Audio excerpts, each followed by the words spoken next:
in Alabama, it's very common to walk around with knives, guns. One of the best joys in down south redneck fun.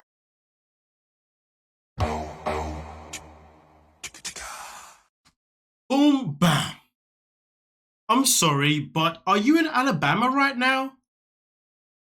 Wait, no, you're not. You know, I don't know why some people in this world believe that when they go to another location, that it's okay for them to bring the same energy they had in a different location to the new one. So they've gone to Colombia now. And here's the thing, does she know what the location is like? No. First time being there. Does she know that it's a location where you may need weapons? No. Does she know that it's a location where walk around with a weapon is okay? As if you may not get arrested. That she should know. But my point is this. Do not bring energy that is negative to a new location. When you move from one place to another, you go there because you're seeking to embrace the energy at that location, but also at the same time infuse a little bit of who you are, of course, for it to become comfortable, if you know what I mean. But you know, Jeymi thinks that it's a great idea to go out shopping for weapons just because it's her natural habitat. If it's your natural habitat, then guess what? Go back to Alabama and keep carrying all the weapons that you want to carry and keep that same goddamn energy there. Because at the end of the day, you're now here. Oh, no, sorry, Kris, sorry. Because now you're here with your partner or your partner-to-be, Jeymi, who isn't about that life, who doesn't need the energy around her. And it's funny because she says, you was robbed once upon a time when you was here, you was punched and da-da-da-da-da. But this happened like once within the space of 5 years. It's not like this happens all the time. But you know, one thing that I do believe that the energy that you breathe and the energy that you breathe out is the energy that you will receive. If you are walking around as someone that wants to do something madness by carrying around a gun or whatever it could be, don't be surprised when it actually comes your direction. You live by the sword, you live by the sword, you die by the sword. You feel safe for this, but I'm scared right now. Is it okay to be with someone that you make scared? I mean, talk about selfish. I think it's quite disgusting and quite disturbing that, you know, Kris made it abundantly clear that it's a must. It wasn't even an option for Jeymi. She doesn't care about how it's going to make Jeymi feel.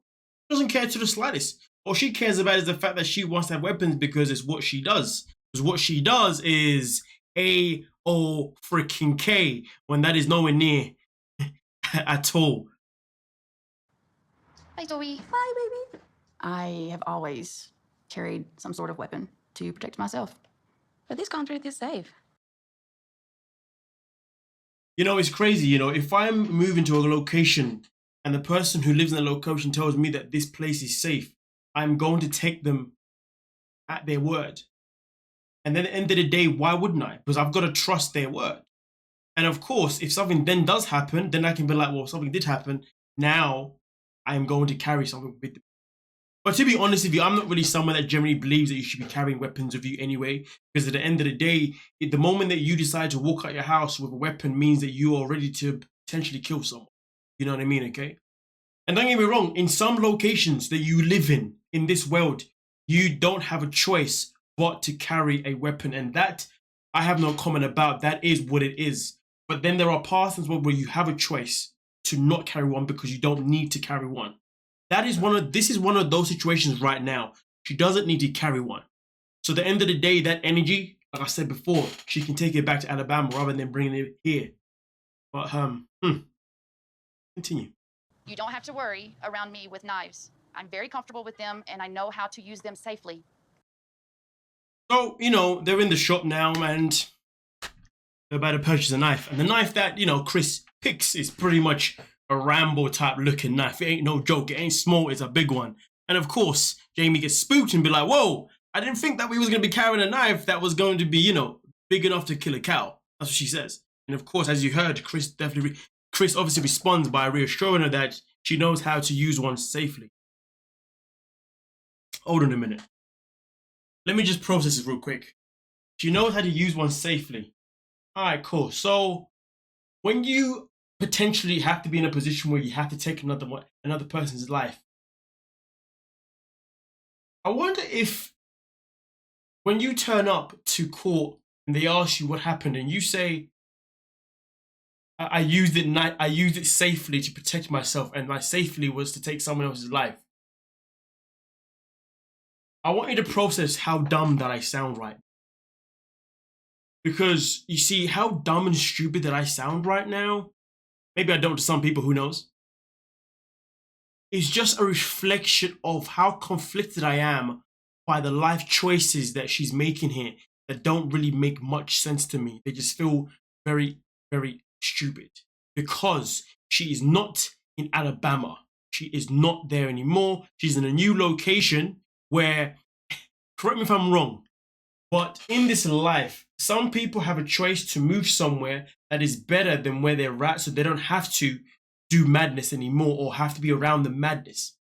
But then there are some people in this life who are put into situations where there's not much they can do. They just have to live in this area. No matter how dangerous it is, that they haven't really got much of a choice until further notice. This is a woman that has a choice, that is in a position where she's been given the ability to move somewhere where she doesn't have to carry weapons anymore. So therefore, she doesn't have to be in a situation where she could actually harm someone. But it's okay. Her name is Kris. She's from Alabama, and she wants to bring that energy regardless. Even if it means that she's going to somehow safely take someone's life potentially one day in a country or in a location in the country where she's been told harm is really not going to happen to you. Fair enough, Jeymi was punched once upon a time, but this was like in the space of 5 years. You know what though? This is the question. If you're in a position in life where somebody tries to rob you, tries to mug you, tries to, obviously steal from you, right? And their way of doing it is by grabbing your bag. You have choice in that moment of time. You can either let go of the bag and let them take it, so therefore they don't even have to put any harm to you whatsoever.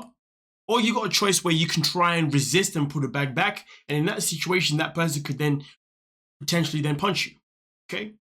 In that situation, that person may even potentially actually take your life. You never know, right?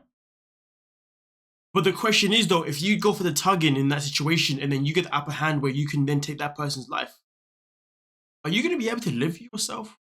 Because the thing that people don't understand sometimes is that self-defense is one thing, but living with the trauma of self-defense is a whole other ballgame. So I'm so frustrated with with Kris's choices in this situation. Because she's not in Alabama anymore. And now I'm starting to think that this one may even have a couple of bodies behind her, to be honest with you, man. I mean, I wouldn't be surprised. She's a 90-day fiancé, man. Someone... There's always someone who's guilty on each new season we see them. You know what I mean? Like they always recruit new people to end up being in prison anyway. But I don't know. Maybe I've gone a bit too far. Maybe I've gone a bit too passionate. But I've got to express what I'm thinking and what I'm feeling, because at the end of the day, when I make the videos, I don't make them just because I want to review what these guys are doing. No, I make them because I also want to share what's in my mind to help inspire or protect or whatever it could be in a positive way to others that do actually watch my content. And that is why I guess like. But either way though, let me know where you stand when it comes to Kris deciding that she wants to bring a weapon in another country that she's been told that you don't need to do that. And then on top of that, bringing one that is the size as Rambo's freaking one as well. For me personally, red flag, I'm out. I ain't messing about with you. You want to do what? Hey, you know what though? Because you like that energy, go away. I'm out. Don't talk to me. I don't know you. And let's not forget. Kris has this sleep thing that she has going on with her where she just kind of disappears and then she's like nowhere to be seen. I forgot what it is now. You must know what it is, but she has some sort of sleeping going on and whatnot. I do you know what? Before I expand in more, I need to remember what it is again because just saying. Anyway, don't forget to like, sub, and peace.